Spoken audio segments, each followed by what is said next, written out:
Okay, it's been just over 11 months now since I made the last YouTube video on these exhaust flanges, and I put a little ring in there to stop the exhaust leaks.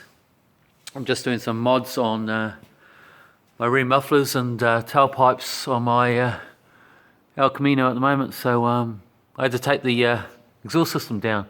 So thought I'd just check to see if there's any leaks, which I'm pretty sure there wasn't, but just to confirm.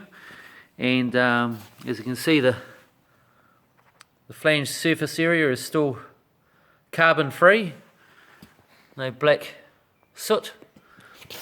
The gaskets that I pulled off, a little bit of sealer on them. I always put sealer on the gaskets, worked well. These are the rings that I put in, working well, both sides. So far it's stood the test of time. Still no leaks. I'll bolt it back together again this afternoon, and hopefully I'll have at least another year of no leaks. Right, keep you updated.